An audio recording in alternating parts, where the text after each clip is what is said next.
Bismillahirrahmanirrahim. Alhamdulillahi rabbil alamin.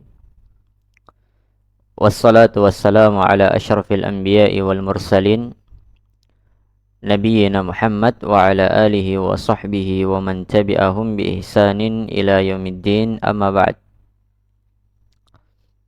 Alhamdulillah, kita kembali melanjutkan pelajaran kita di dalam membaca kitab Al-Madkhalu ila Ilmin Nahwi yang disusun oleh Al-Ustaz Salman bin Mahmud Al-Bugisi hafizahullahu ta'ala. Kita masih berada di bab marfu'atil asma, seputar isim-isim yang marfu'.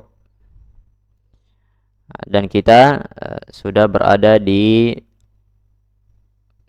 isim yang ketiga atau isim yang terakhir dari bab marfu'atil asma. Bisa kita lihat di halaman yang ke-27, al-mubtada'u wal khabaru. Al-mubtada'u wal khabaru.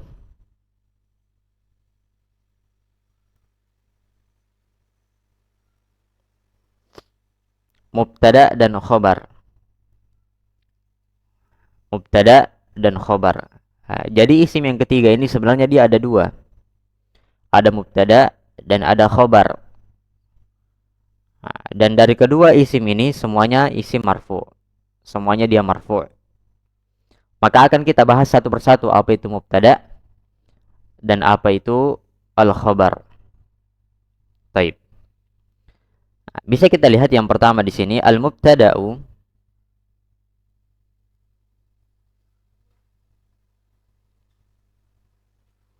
Al-mubtada'u huwa al-ismul marfu'u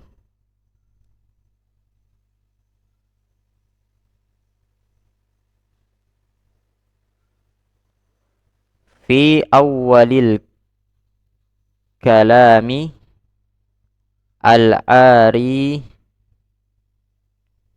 anil awamilil lafziyah.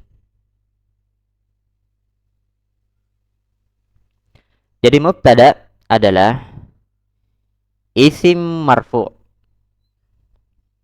yang terletak di awal kalimat.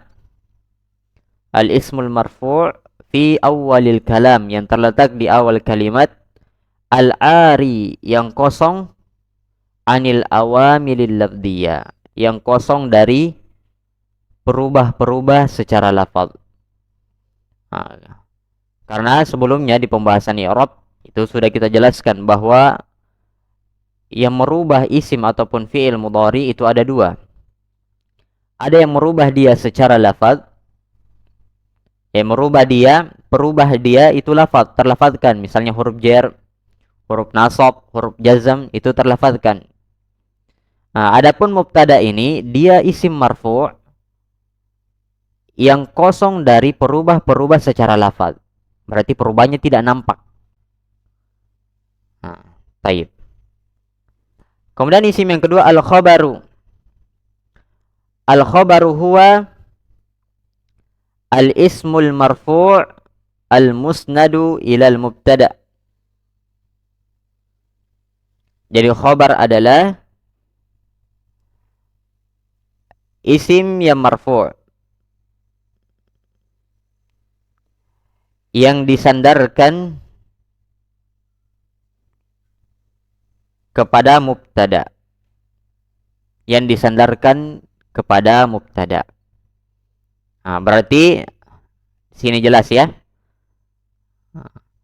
Yang menunjukkan kepada kita bahwa khabar itu selalu datang setelah mubtada.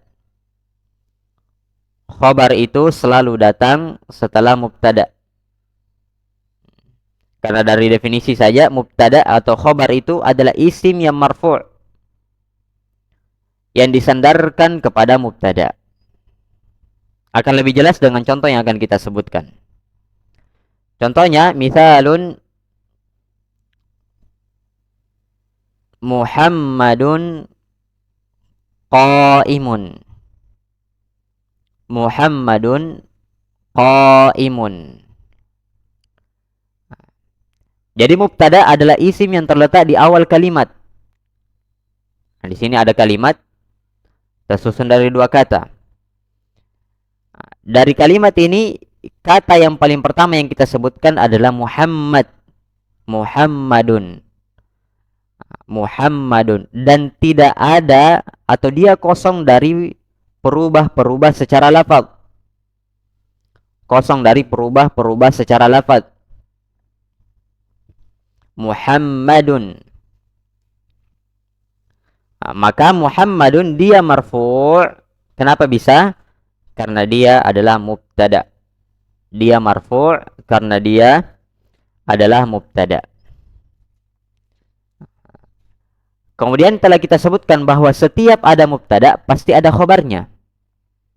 Setiap ada mubtada pasti ada khobarnya. Ya, sekarang sudah ada mubtada Muhammadun, Muhammad. Maka perlu kita datangkan khobar untuk menjelaskan kenapa Muhammad. Nah, setelahnya Muhammadun qaimun. Muhammad itu berdiri. Muhammad itu berdiri. Nah, maka qaimun dia juga marfu'. Kenapa? Karena dia khobar.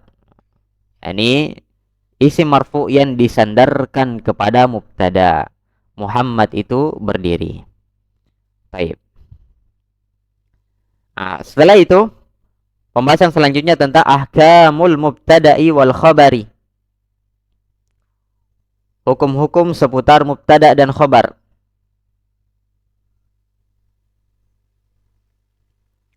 Hukum-hukum seputar mubtada dan khabar.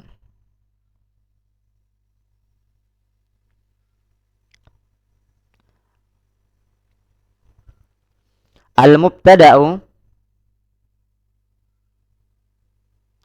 wal khabaru muttafiqani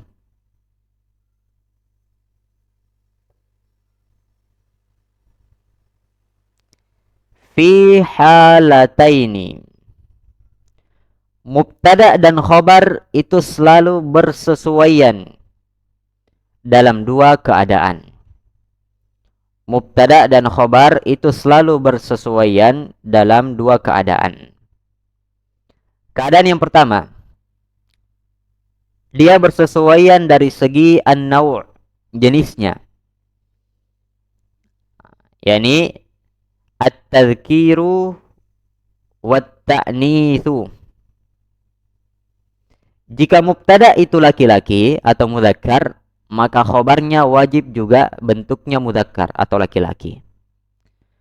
Maka jika mubtadanya itu perempuan atau muannats, maka khobarnya wajib bentuknya itu muannats atau perempuan. Nah, bisa kita lihat contohnya. Misalun, contohnya Muhammadun. Nah, ini isi mudzakkar karena dia laki-laki. Muhammadun mubtada. Maka khobarnya tidak boleh muannats. Tidak boleh bentuk muannats, tapi harus juga laki-laki atau mudzakkar. Jadilah Muhammadun qaimun. Muhammadun qaimun, sama-sama mudzakkar. Nah, kemudian jika mubtada'nya itu perempuan atau muannats, maka khobarnya juga harus muannats. Misalnya Zainabu. Zainab itu berdiri. Nah, maka kita datangkan kata berdiri itu dalam keadaan muannats. Bagaimana caranya? Cukup menambahkan tak marbutah di akhir isim tersebut. Tadi Muhammadun qaimun menjadi Zainabu qaimatun. Zainabu qaimatun. Saya kira ini sering kita dengar, biasa bahkan sudah ada yang di bahasa Indonesia kan biasanya. Misalnya Muhammad seorang muslim. Muhammadun muslimun. Nah, kalau perempuan Aisyah seorang muslim. Aisyah tuh muslimatun. Biasa kalau bahasa kita muslimah. Nah, itu asalnya seperti ini. Asalnya seperti ini. Baik.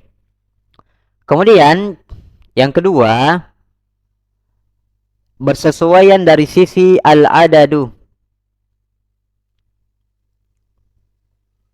Jumlah. bersesuaian dari sisi jumlahnya. Apa artinya?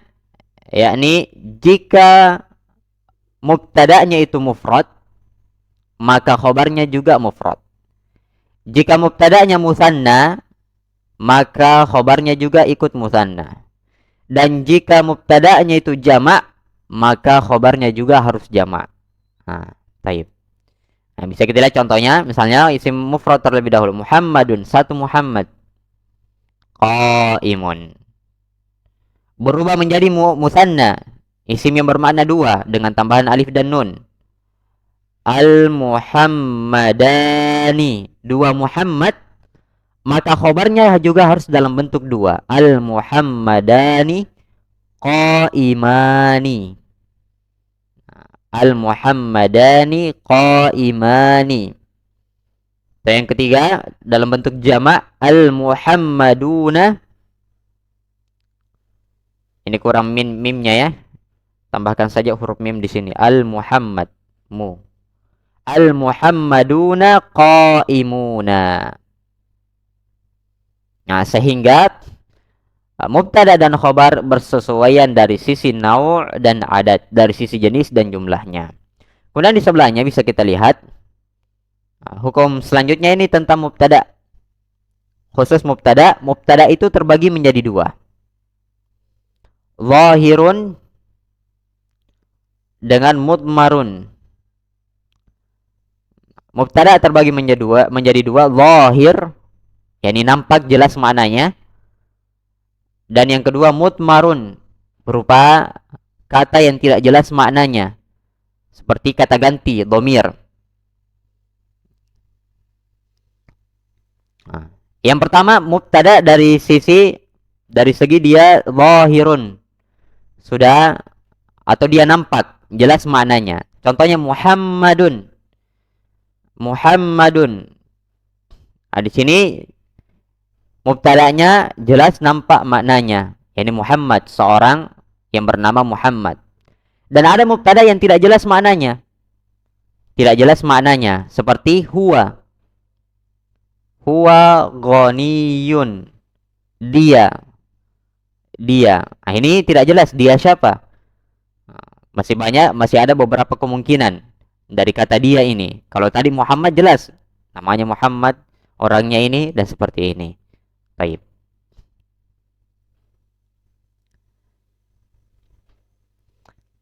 Nah, kemudian di bawahnya itu i'rabnya, i'rab Muhammadun qaimun. Muhammadun tidak lagi kita katakan isim marfu', tapi langsung tentukan kedudukannya. Muhammadun mubtada marfu'. Mubtada marfu' bil ibtida. Dia marfu' karena dia di awal kalimat. Wa alamatu raf'ihi ad-dhammatu adh-dhahiratu ala akhirih, karena dia isim mufrad. Ini jelas. Setelahnya qaimun. Qaimun. Dia khabarul mubtada, khabarnya mubtada. Dan dia juga marfu' dengan, ini bukan ibtida ya, marfu' dengan mubtada. Marfu' dengan mubtada. Wa alamat rafihi ad-dhammatu dhahiratu ala akhirih li'annahu min ismil mufrad. Kemudian cara mengirab dhamir huwa ghaniyun. Bagaimana cara mengirab huwa ini? Huwa dhamirun munfasilun. Dia dhamir yang terputus. Dhamirun munfasilun mabni. Nah, sebagaimana yang telah kita jelaskan sebelumnya, dia masuk pada isim-isim yang mabni. Dhamir munfasilun mabni, di atas fathah. Tapi karena dia punya kedudukan di dalam sebuah kata, maka dia mabni di atas fathah fi mahalli. Menduduki kedudukan rafa, fi mahalli raf'in, menduduki kedudukan rafa sebagai mubtada. Menduduki kedudukan rafa sebagai mubtada. Setelahnya ghaniyun, sama seperti di atas, khabar mubtada marfu'un bil mubtada. Sini ganti ya, bukan ibtida tapi mubtada. Wa alamat rafihi ad-dhamma adh-dhahira ala akhirih, dan seterusnya. Baik. Selanjutnya kita akan lanjutkan di pertemuan berikutnya. Subhanakallahumma bihamdik, asyhadu an la ilaha illa anta, astaghfiruka wa atubu ilaik.